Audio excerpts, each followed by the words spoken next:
The defeat of the South African army drove a large nail into the coffin of apartheid and helped advance the struggle of the South African people. One of the greatest friends that Cuba has is Nelson Mandela and his appreciation for what the Cuban people did and Fidel Castro. I went to see the man who organized this stay-away, a 42-year-old African lawyer, Nelson Mandela. The police were hunting for him at the time, but African nationalists had arranged for me to meet him at his hideout.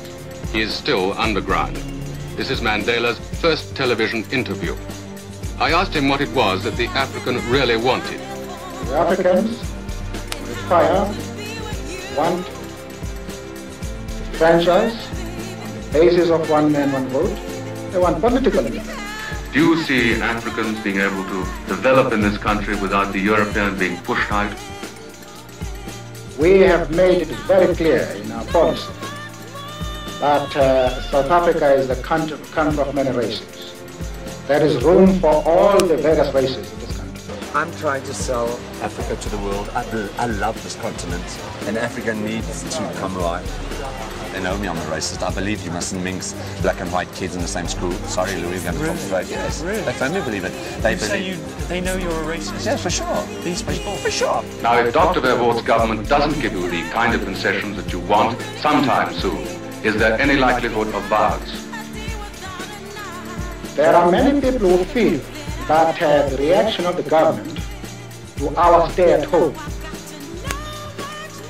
ordering a general mobilization, arming the white community, arresting 10,000s of Africans, a show of force throughout the country.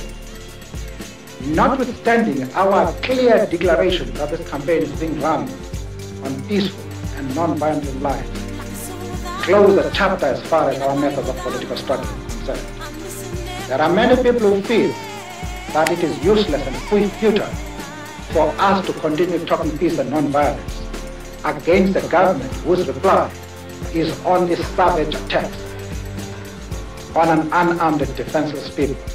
And I think the time has come for us to consider, in the light of our experiences in this stay at home, whether the methods which we have applied so far are adequate. Yes, sir. If you, by your own assessment, are a racist, right? Yes. Then what are you doing here breaking bread with black people? Because he's a racist as well. The black man is worse racist than I am. Really? You better believe it. What do you think happened in Rwanda and Burundi, Louis? You English did it more than the Boers. You English killed more black Aborigines in Australia than the Boers ever did. But we the polecats of the world. That's not right, Louis. You said about South Africa, we give him, that is to say, white people, 24 hours to get out of town by sundown. That's all. We're staying here, and we, especially the right wing, are staying here for a cause. And that cause is to improve the level of society. If he won't get out of town by sundown, we'll kill every white that ain't right that's in sight in South Africa. We kill the women, we kill the children, we kill the babies, we kill the blind, we kill the cripple, we kill them all. We kill the faggot, we kill the lesbian, we kill them all. You say, why kill the babies in South Africa? Because they're going to grow up and oppress our babies, so we kill the babies. Are you seriously presenting yourself as a man interested in the future of your people with this kind of rhetoric? Can a non-white person be a Boer? Never. What about if he has all these qualities, Christian, God-fearing, accepts the elements, weather, toughness, pride, patriotism, sense of history, speaks Afrikaans, and he just happens not to be white? It is not a matter of black and white, my friend. You really do not understand. Why? We are not Africans from Africa. We are white people, the descendants of the British and the Irish and the French people and the Dutch people. We are from Europe. Can I make a distinction? No, you asked me the question and I answered it. No, definitely no. My task is to defend my people against the ideas to destroy my people. Thanks for clearing that up. There was one issue that moved me for the very first time in my life to become politically active and play a small leadership role in my community. The issue was apartheid. What you mean if I believe in separation? I recognize the fact that you believe in it. That's what your people believe in. What you mean you don't believe in it? No, you just talking crazy. Every city I go to, I can find a black neighborhood and a white neighborhood. What you mean don't believe in it? How many Negroes live out here just in this big old neighborhood? You can't blame a black man for wanting to leave all this mistreatment. You must be crazy. Oh, we will defend ourselves. We will not allow those forces I mean, do you sort of grab your land then? Do you grab this area of the Transvaal and the Orange Free State? Listen, I am not grabbing anything. I am entitled to my land. That's what I meant. I mean... no. You ask me what I will do, and then you decide to ask me if I will grab. Put off that camera, my friend. Can I just shake hands and say, thank you very much? You have a firm handshake. We're supposed to... Oh, that's... What am I? Why are you squeezing it so hard? Am I not a man? Yeah. Meaning? Am I not a man? Is that Shakespeare? Why, there's no remedy. 'Tis the curse of service. I follow him to serve my turn upon him. We cannot all be masters, nor all masters cannot be truly followed. I remember meeting with a group of ANC leaders and hearing stories of their struggles and of their leader, Nelson Mandela. And I reflected on your courage, your foresight, and conviction, and on your fundamental belief that we do not have to accept the world as it is, that we could remake the world as it should be. That's what led you to take your long walk to freedom.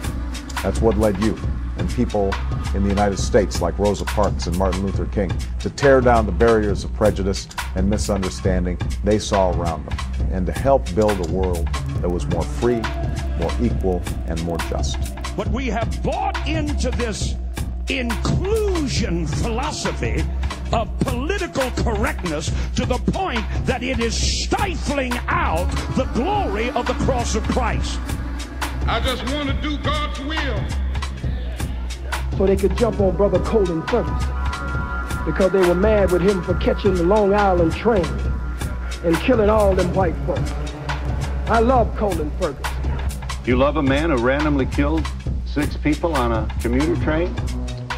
I love Colin Ferguson just as much as the masses of white Americans love General Schwarzkopf, General Westmoreland, General Patton, General MacArthur, and Eisenhower. Columbus being valorized in the mythology of the United States is roughly the same as Germany valorizing Heinrich Himmler now. America awards her killers, and they get ribbons and stripes and bars. I'm sensitive to the pain and suffering of the loss of life on that train, but I'm one of the rebellious slaves. And so when black people stand up out of pain and suffering and frustration, I understand after 500 years. But I want you to know tonight that we as a people will get to the promised land. But Nelson Mandela's attempt at a multiracial government in South Africa after the murder of men, women, children, and babies, and the rape of South Africa, a criminal settler colony that has been established like Israel there in that part of the world. I cannot go along with one man, one vote. Let me say why. If someone broke into your home, Mr. Donahue, and actually bum-rushed your home, and Black Boots stomped your door down, and came in and robbed and raped everyone in the household, and was able to take the wealth of your home and parlay it into an empire. This is an invader. This is an intruder. This is a murderer. This is a burglar. This is a criminal. You have no responsibility to share your home with them after they broke in and committed the crimes that they did. So I'm happy tonight. I'm not worried about anything. I'm not fearing any man. Mine eyes have seen the glory of the coming of the Lord. There are challenges and issues, but not just for the UN. It's for all of us.